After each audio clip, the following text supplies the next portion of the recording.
La question de Shlomi. Alors voilà, j'ai beaucoup d'amis qui sont dépendants un peu de la drogue, d'accord, que ce soit la fumette ou autre. Et j'aimerais essayer de leur faire comprendre comme quoi par rapport à la religion, ça va à l'encontre de nos idées. Enfin, c'est vraiment, j'aimerais leur faire comprendre à quel point c'est interdit par rapport à la Torah de pouvoir se laisser aller dans ces plaisirs-là. Bon, pourquoi est-ce que c'est interdit par rapport à la religion? Ok. Avec l'aide de Dieu.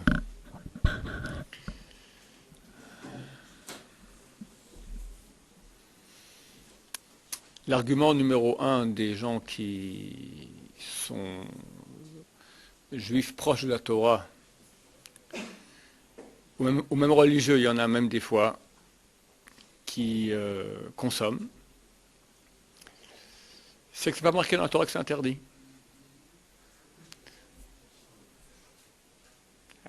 La shonara, c'est pas... qu'est-ce qu'il y a? Alors on dira, oui, il y en a qui disent, c'est le mitzvah, v'nishmartem od lenafshotechem, qu'il faut garder son corps en bonne santé. Ils me disent, la cigarette c'est pire, l'alcool c'est pire.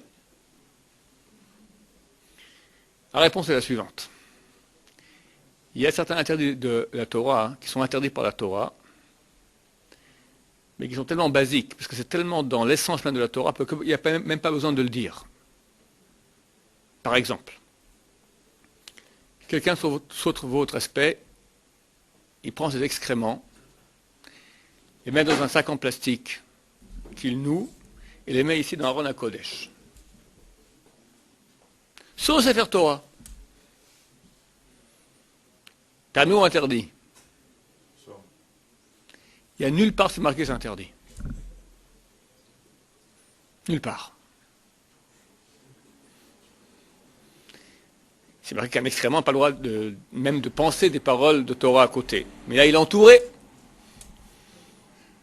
Hermétique.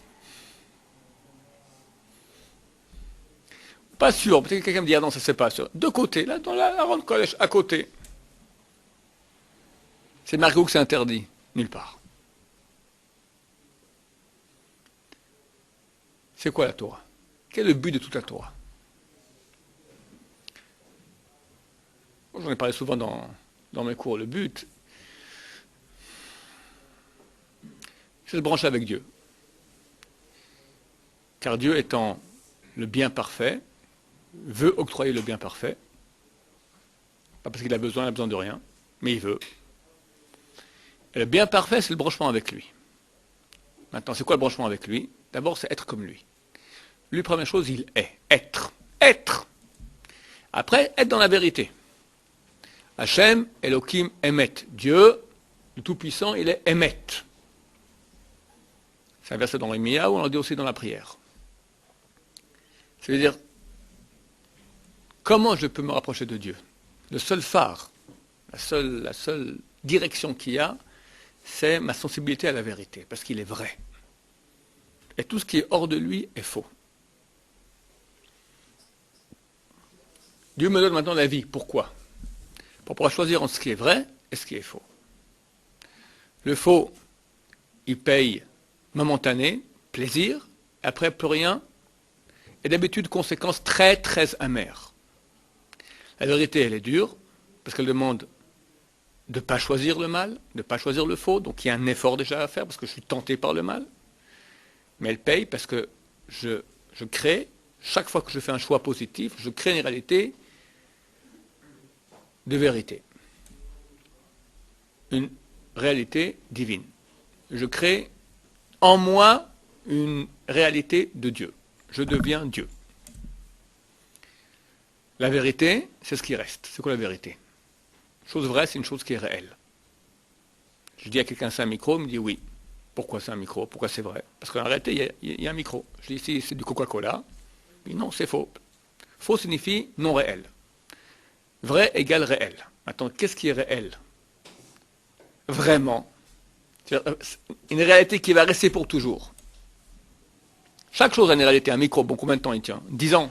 Après, il n'y a plus de micro. La table, 20 ans. Le bâtiment, 3 siècles.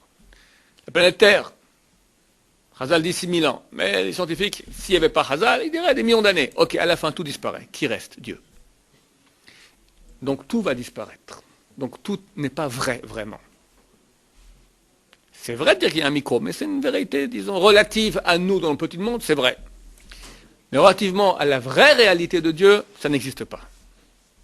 La seule chose qui va rester, qu'est-ce que c'est moi, dans la mesure où je me suis branché avec la réalité qui va rester, Dieu. Être. La drogue fait vivre sans effort des films. Elle te met dans un état second. Très souvent, ils te diront, moi, quand je suis drogué, je me sens plus proche de Dieu. C'est un pauvre type. Ça n'a aucune valeur, ton proche de Dieu. Rien. Parce que quand tu es vraiment toi, c'est-à-dire sans les ajouts de drogue, tu vois à quel point tu es loin de Dieu.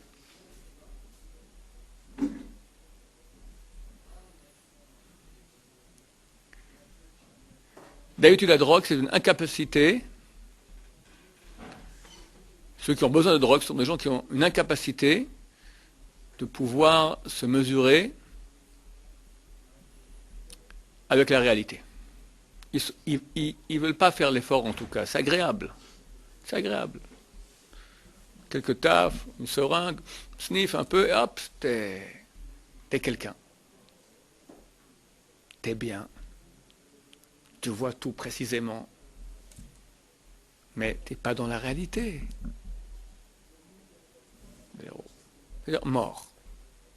La Torah dit, j'ai mis devant toi la vie et la mort. Choisis la vie. Vivre, c'est être. C'est moi qui ai un choix. Et par moi-même, je fais. Mais quand c'est pas toi qui fais, quand tu es dans un état, on va dire tu as fait. Quelqu'un il s'est drogué, il a fait une grande mitzvah, d'accord, mais ça pas, il n'aurait pas fait s'il n'avait pas été drogué. Alors, à qui revient maintenant le mérite de la mitzvah? À la mafia. Au dealer, d'accord, pas à lui. Pardon?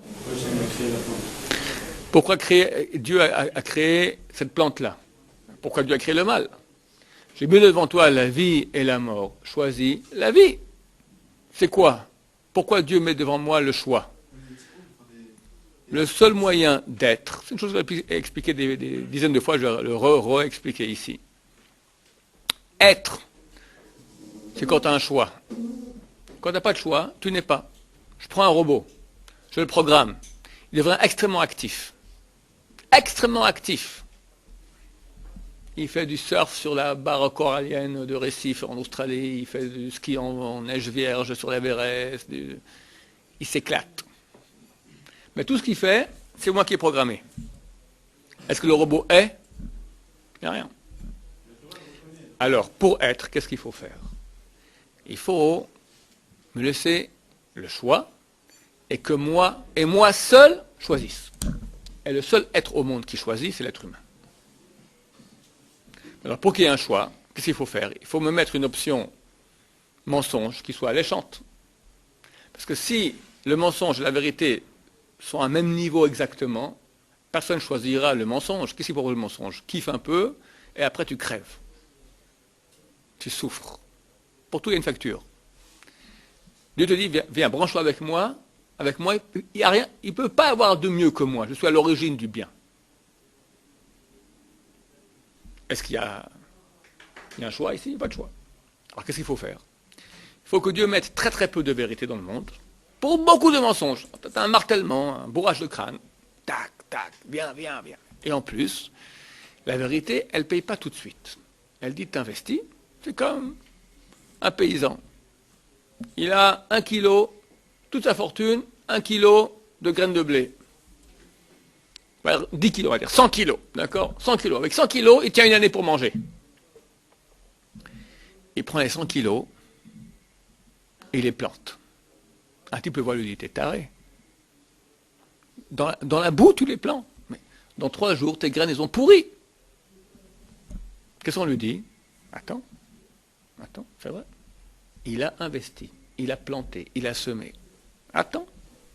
Dans 6 mois, il a combien? Je ne suis pas très bon en agriculture, mais si tu prends 100 kilos, combien tu gagnes? Je ne sais pas, au moins 2-3 000 kilos. Et pendant 6 mois, il bosse. Il arrose, engrais, pesticides, récolté, mousse, c'est le travail. Mais après, voilà. Le monde, c'est comme ça. Adam, Adama. L'homme, il vient du mot Adama, terre.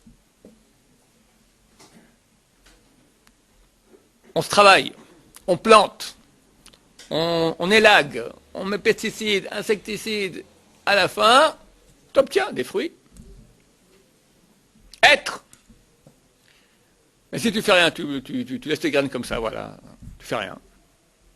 Alors, tu kiffes au moment, allez, t'es jeune, t'as 100 kilos de hache, allez, petite fête, d'accord, de graines, voilà. Alors, ouais, ou de moment, quoi. Et j'en connais les gens, comme ça. Vu qu'ils ne sont pas capables de se mesurer aux efforts de la vie, à la réalité, ben ils restent enfants.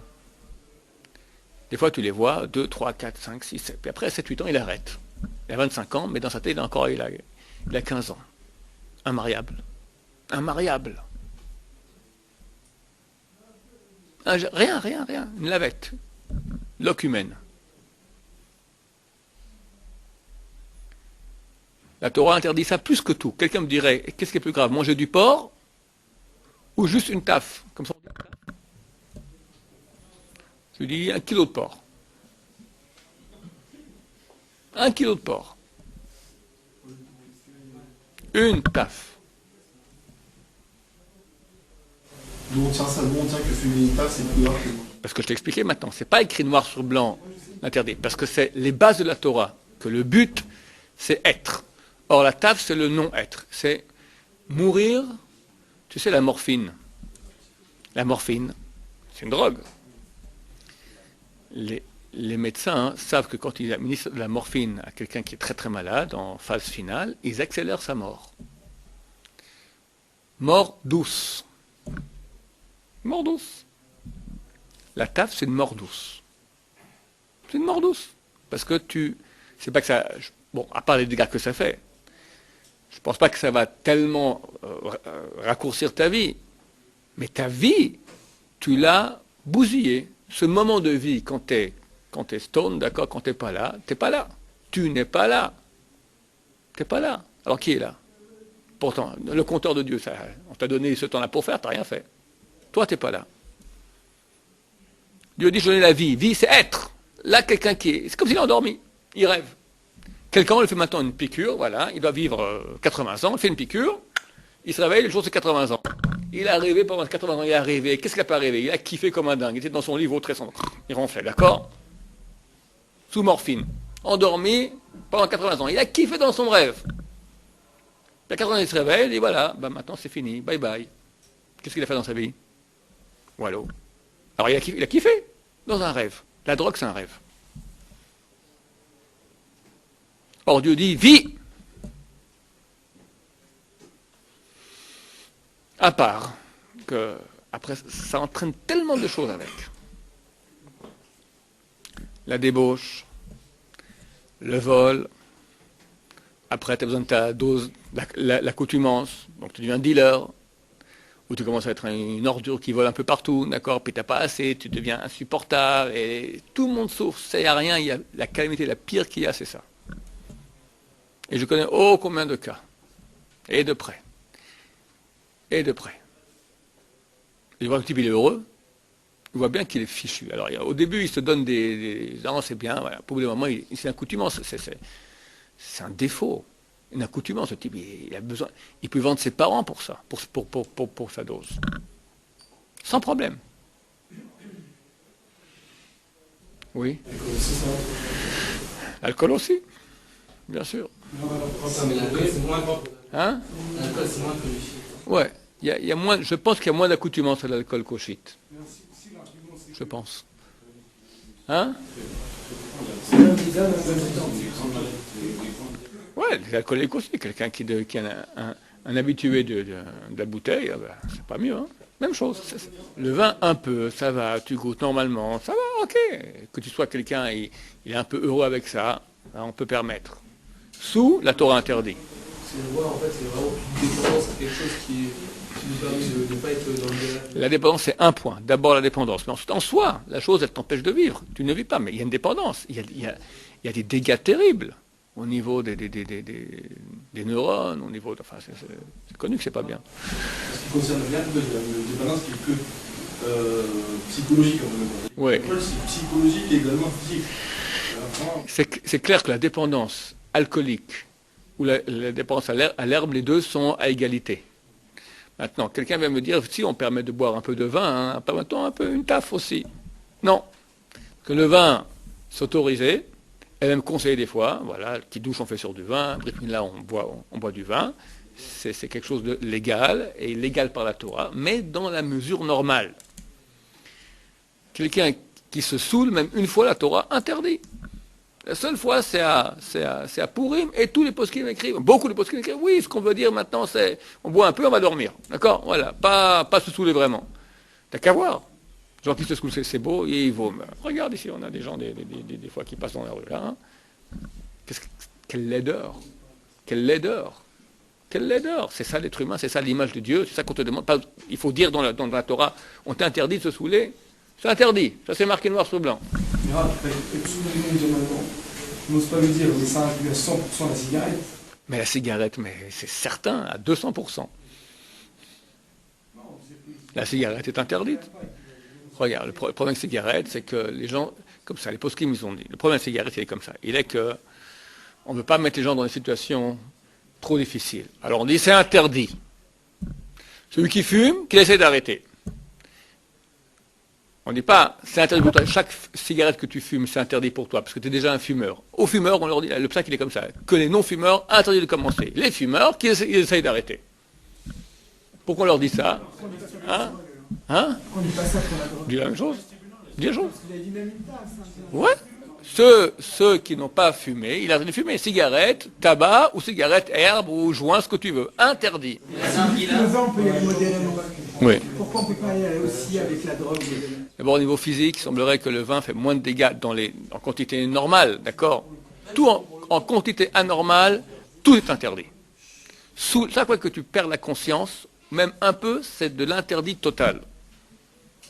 Dernièrement, quelqu'un dans la yeshiva, il a bu, il a été pris d'un Yetzer Hara, il a failli faire des avérotes les pires au monde. Le vin, ça te met dans des états terribles. Terribles. La Gemara dit que la récompense de Rechaim dans ce monde, c'est le vin. Parce qu'ils kiffent, le vin, il y a des bons vins, tout ça, ça les met en état second, ils font des bêtises.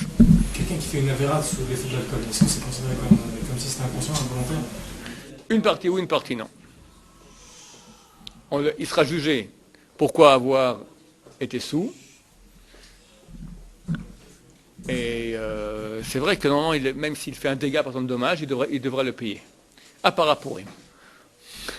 À Purim, s'il y a un dégât qui a été fait par quelqu'un dessous, alors la halakha dit qu'il n'est pas. Et encore, les postes qui me disent c'est bon, qui, quoi, comment, c'est pas clair. C'est oui et non. La cigarette, c'est interdit parce qu'on détruit le corps. Tout ce qui est cigarette, vin, tout ce qui te met dans un état, pardon, tout ce qui nous met dans un état d'inconscience, c'est-à-dire alcoolisme ou drogue, c'est interdit même un tout petit peu. Non, c'est interdit si ça te met dans un état autre.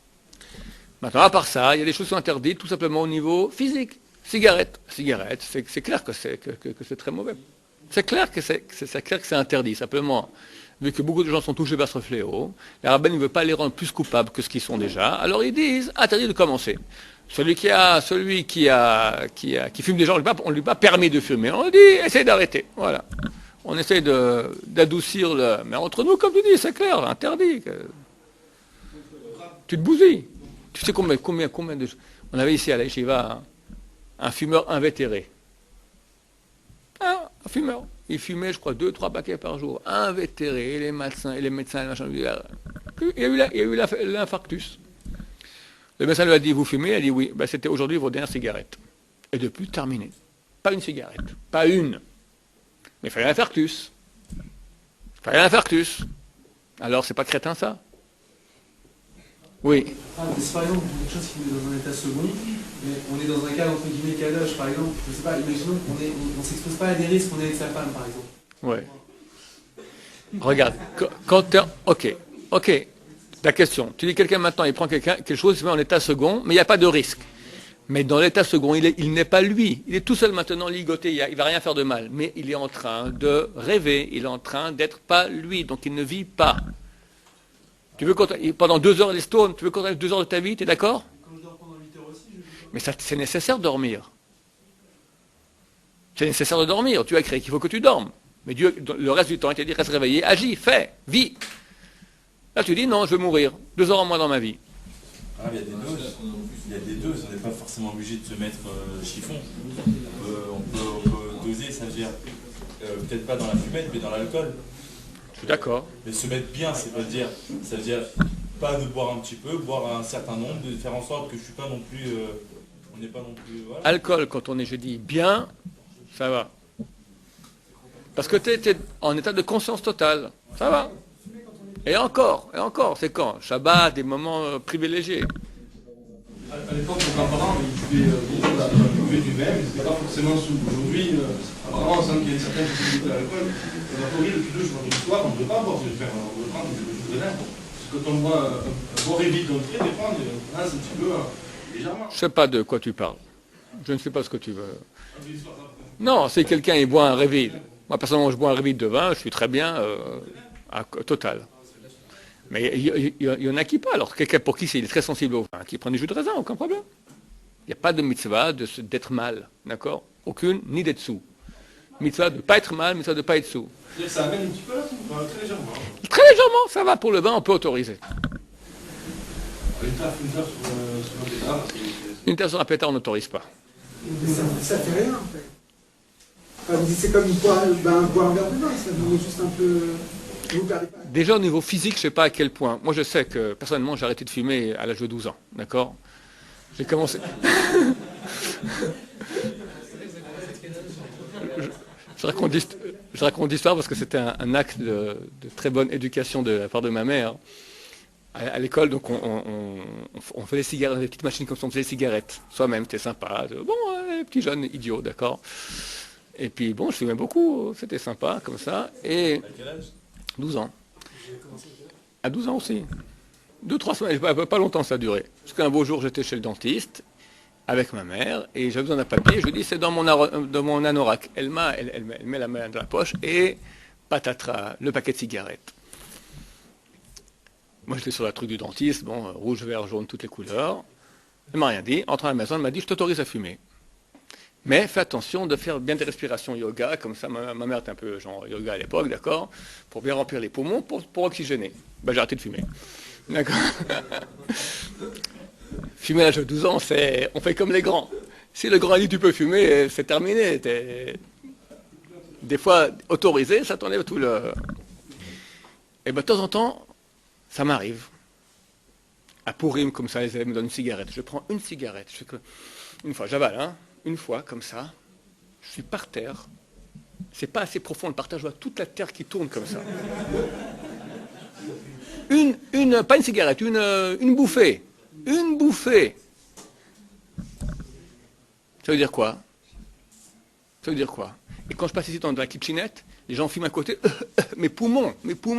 J'ai pas tellement d'odorat, mais les poumons, je les sens ici, clac. Ça veut dire quoi? Quelqu'un qui fume une taf, comme tu me dis, de tabac, ou de hache, ou d'herbe, mais à quel point il s'escanne déjà la santé? À quel point il est insensible, tellement il est nicotiné ou herbisé, je ne sais pas comment appeler cela, d'accord? C'est parce que c'est des herbes qui vont être plus nicotinées qu'une cigarette. Pardon? Je te dis, ça revient au même.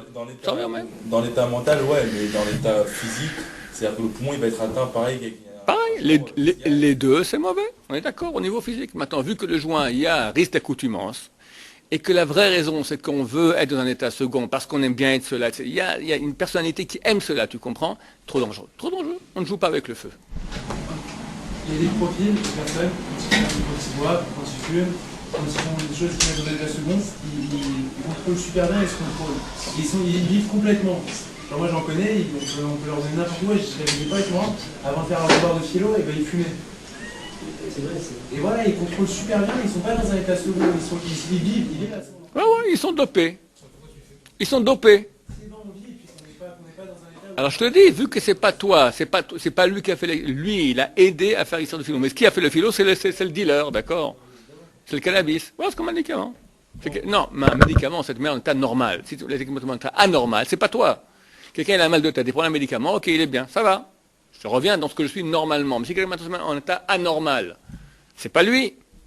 Donc il ne vit pas. Comprenez, laissez tomber tout ce que je dis maintenant. Santé, pas santé, pas. Au niveau Torah, c'est pas toi. Donc tu meurs. Ce temps-là où tu prends ta dope, d'accord, tu prends ta drogue, tu n'existes pas. On t'a enlevé ce temps de ta vie. Tu arrives au là-bas, t'as un trou. C'est pas toi qui étudies. C'est pas toi qui étudies. Tu étudies un peu, mais pourquoi tu étudies? Il y a des gens qui m'ont dit, je comprends tout beaucoup mieux. Tordu. C'est pas toi. Si c'est pas toi aussi, si la vitamine, j'ai dit dope, d'accord, dope. Quelqu'un maintenant, il est le premier du concours, il a fait le marathon, c'est le premier. On fait un contrôle antidope, il a pris de la dope. Alors il a gagné ou il a perdu? C'est pas lui, monsieur, c'est pas vous. Vitamine, si c'est pour aller bien, normal, ça va. Si c'est pour aller ce qui n'est pas toi, non. Si c'est normal, regarde, quelqu'un qui prend trop de vitamines pour augmenter les forces, au bout d'un moment, il y a un retour de manière. Tu ne peux pas ce que tu n'es pas. Tu peux pas ce que tu n'es pas. Il y a des gens qui marchent au café. Même chose aussi. Un café, ok, mais tu prends 2, 3, 10 cafés. Ce type-là, il y a une vengeance du corps, parce que tu ne vis pas avec. Moi, maintenant, je buvais du café. Maintenant, j'en bois plus. Mais à la fin de la journée, j'avais une baisse de tension. Je me traînais, je n'arrivais pas à marcher. Parce que tu vis très, tu fais des efforts énormes, facilement, parce que tu es très en forme. Mais en fait, le corps, maintenant, il ne suit pas. Heureusement que j'ai cette baisse de tension, j'ai commencé à comprendre. Ou les jours que je ne prenais pas, j'étais complètement ratatiné. Alors, c'est pas moi. Quelqu'un qui vit au café, 1 an, 2 ans, 5 ans, 10 ans, 20 ans, qu'est-ce qui se passe? Eh ben, un beau jour, il y passe, tout bêtement. Il raccourcit sa vie. Hein? Alors il y a une normalité, tu vois, peut-être. Moi je bois zéro, je crois. Les gens qui sont dans. Moi je ne suis pas un grand naturaliste, d'accord, mais les gens te diront que le café c'est un poison. Ça réveille le matin, ok. Je me réveille mieux que toi sans café. Hein? Hein? Je te réveille. Ah, maintenant on ne prend plus rien. Cigarettes, café, tout le monde. Regarde, ce qui est dans la normalité, ce qui est dans la normalité, c'est pas un grand péché de le faire. Tout aujourd'hui est un peu poison. D'accord?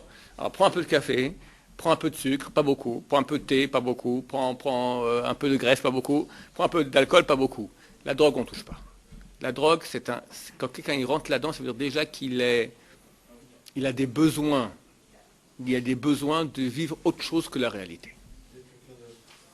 Le café, c'est un coup de main, un coup de pouce en avant. Ok, c'est pas génial, on peut accepter. Le vin, allez, Shabbat, votre Shabbat Kodesh. Mais la drogue, c'est carrément de la non-vie. Interdit gravement. En fait, ceux qui je parle bien de la dose petite, une dose restreinte, entre l'herbe et l'alcool, c'est juste que c'est explicitement autorisé dans la Torah. L'alcool est explicitement autorisé dans la Torah. Sinon, c'est la même chose. Justement, la Torah en a parlé. Je pense qu'au niveau des dégâts physiques, l'herbe est beaucoup plus dangereuse. Pour que je donne l'exemple que quand je suis mis à l'âge de 12 ans.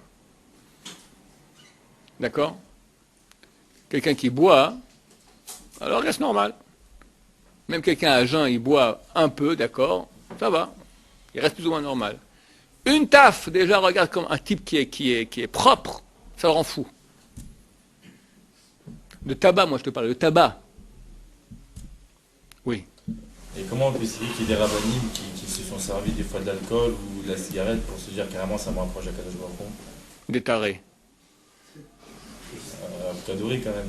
Quoi? Il a dit que ça le rapprochait de la Kadosh Baruch Hu. Il a dit que ça le rapprochait de la Il y a des rabbinim en Tunisie qui disaient que l'alcool le rapprochait à Kadosh Baruch Hu, et Rav Kadouri, quand on lui disait pourquoi est-ce que vous fumez autant, il répondait que c'était. Ça ne rapprochait pas de Kadosh Baruch Hu, mais que c'était spirituel. En Tunisie, il y avait un grand rabbin, Rabbi Yitzhak Taïeb, avec son frère, comment il s'appelait? Yitzhak Rabachai. Et un des deux, il a écrit énormément. Et un beau jour, la voisine a dit à sa mère, t'as vu ton fils, t'as vu comme il est mec, t'as vu comme tout, il écrit, c'est quoi ces trucs-là? Allez, arrête. Ta mère a dit, t'as raison, elle a pris tous ses écrits au feu. Ils ne sont jamais remis. Et il s'est mis à boire. Et c'était un grand rave, énorme. Pourquoi il s'est mis à boire? Il buvait avant, par dépit, par tristesse, par déprime. À un point tel que son frère est allé voir tous les bars de la ville, leur dit interdiction formelle de donner de l'alcool à mon frère. Et arrivé le jour de Rosh Hashanah, la dracha du Rav, le frère. Le frère vient faire sa dracha, il veut parler, aucun mot qui sort. Il veut parler, et le public est là qui attend. Il a compris, là, il veut regarder son frère. Tu as fait quelque chose, hein? Ouvre. Il dit, t'ouvres en bas, j'ouvre en haut. Bon, ça va. Ouvre, j'ouvrirai aussi. Alors, c'est clair que Et ça veut dire que son frère son frère l'a obligé, pour pas qu'il ait l'archouma en public devant tout le public, d'autoriser contre sa volonté, d'autoriser les bars à lui donner à boire. Mais lui comprenait bien que... Donc il avait besoin de ça pour ça. Mais c'est un malade. C'est quelqu'un qui est en déprime. Il est malade. Et son frère, qui n'était pas malade, qui était censé, a dit non. Pourquoi son frère a dit non? Pourquoi son frère a dit non? Parce qu'il voyait bien que c'était mal. Lui, il n'avait pas l'effort. Très grand rabbin, oui, mais il a eu un sale coup. Et à cause de ça, il est tombé là-dedans. Mais c'est faux. C'est pas une bonne façon de faire. Vu que le rabbin, la vérité, lui a dit non. Le Rav Kaduri qui répondait spirituellement. Que quoi? On lui demandait pourquoi vous fumez autant, pourquoi est-ce qu'il fumait autant, cigarette ou la pipe, je sais pas ce qu'il fumait. D'accord. Il répondait à chaque fois des réponses du style ça fait, j'allume les ktorettes dans le shamaïm, etc. Des trucs comme ça. Comment on peut expliquer ça? Il a commencé à fumer. Il était addict, il était accoutumé. Il ne pouvait pas arrêter. C'est tout. Point barre. Le Rav Kaduri n'a jamais un truc pareil que c'est là de faire des ktorettes et machin comme ça. J'y crois pas. C'est comme tous les trucs que le Rav Kaduri a dit. Tu sais, sur Internet, moi je reçois toujours. Il paraît que le Rav Kaduri a dit. Et quand le Rav Kaduri était encore vivant, je disais à mes élèves, quand chaque fois que vous entendez le Rav Kaduri l'a dit, vous effacez la suite. Parce qu'il n'y a aucun rabbin au monde, sur lequel on a raconté autant de sornettes que le Rav Kaduri. C'était un homme pieux, kadosh. Il fumait, ça donne, et alors? Des grands hommes ont fumé. Nous aussi on peut dire on fume, et alors? Ok, mais à l'époque, c'était pas comme aujourd'hui, on sait à quel point ça fait des dégâts. À l'époque, il a commencé à fumer quand? En 1900, à Bagdad. Voilà. Voilà, donc en 1910, il a commencé à fumer. Ok, à l'époque, on savait ce que ça faisait. Rien du tout. Après 80 ans, il a fumé. Ben, lui, maintenant, monsieur Rav Kaduri, la science a découvert que c'était très mauvais. Arrêtez. La Rabbi Abba Shaul, il fumait comme un pompier. Ben, il a arrêté. Moi, j'ai amené une fois un drogué chez Rabbi Abba Shaul. Il lui parlait. Comment il pouvait lui parler? Il dit, moi, j'ai fumé. C'est très dur. Ça n'a rien d'être drogué, encore drogué jusqu'à aujourd'hui. D'accord? Mais il a donné l'exemple qu'il a arrêté. C'est très, très dur. Mais il a arrêté. Pourquoi? Et puis, Allah a interdit. Terminé. Bien qu'on autorise à ceux qui ont commencé. Parce que c'est trop tôt pour eux d'arrêter. On leur conseille de faire des efforts pour arrêter. En français, il m'a dit que Marchal il fumait beaucoup. Quand on a dit que c'était basique pour le bouffe, il a arrêté tout de suite. Ben voilà. Maintenant, c'est connu qu'il y a un faible pourcentage, ou gros, je ne sais pas, des gens qui commencent avec le joint, avec l'herbe, puis après ils passent à la coke, puis après à la freebase, d'accord? Et après, l'héroïne. Il faut de l'argent. Il faut de l'argent. Et comment ils font? Eh ben moi j'en connais, figure-toi. Eh ben dévalise tout. Dévalise tout. Moi je connais un enfant de riche, d'accord? Le père multimillionnaire, il a presque plus rien aujourd'hui. Presque plus rien. Ouais. Je connais une autre famille, il s'est pendu pour venir le droguer. Et sa sœur, quand j'ai voulu leur donner, envoyer condoléances, un ami m'a dit non, envoie un ami de la famille. Rien. Ils sont contents qu'il est mort. Ils sont contents qu'il est mort. Il a tout dévalisé, tout. Ouais, c'est des trucs de monde, les gens, le monde de la drogue, c'est terrible. C'est des cas extrêmes, ça. Des cas extrêmes? Mais tu sais pas ce qui se passe, excuse-moi mon cher ami. Tous les gens, toute la jeunesse aujourd'hui qui fume, regarde. Mais des loques, rien, incapable d'articuler un truc normal, d'être un peu droit. C'est tout le vol, c'est tout le mensonge, il n'y a rien. Sexe, violence, mensonge, tout ce que le contraire de la Torah. Le contraire de la Torah. C'est l'éducation qui sert, pas forcément parce que quelqu'un il fume, donc c'est forcément. Pourquoi il fume? Parce qu'il vient d'un monde où... Il a un boissage, Ouais, c'est pas forcément parce qu'il fume, donc il va aller au sexe et à l'alcool et à la débauche. C'est un problème d'éducation ou alors en milieu où il se trouve. Le milieu, je parle maintenant de la jeunesse, le milieu dans lequel il est. D'accord? C'est ça, les gens qui fument. 5, 6, 7, 8 joints par jour. Qu'est-ce qu'il reste d'eux? Ils viennent des fois à la yeshiva comme ça. Très dur pour eux, très dur. Ils sont bousillés, détruits. On peut reconstruire, mais c'est un boulot énorme parce qu'ils ne savent pas vivre. Ils ne savent pas se lever le matin. C'est trop dur pour eux. Ils ne savent pas faire ils ne savent pas se mesurer à un problème de rien du tout. Tout de suite, on oublie. Je peux vous dire que dans mon temps, dans les collèges, la cigarette, quand je fumais la cigarette, c'était. Les gens étaient. Waouh! C'était un costaud. Maintenant, il y a quelques années, le collège, c'était prendre avec plus d'avanchi. On a vu que dans ma campagne, que ça ne pas très perdu. Maintenant, c'est tout prendre des extasies et tout ça, c'est devenu normal. Alors, en fait, c'est échelle par échelle. Bien sûr. Bien sûr. Baruch Adonai, l'homme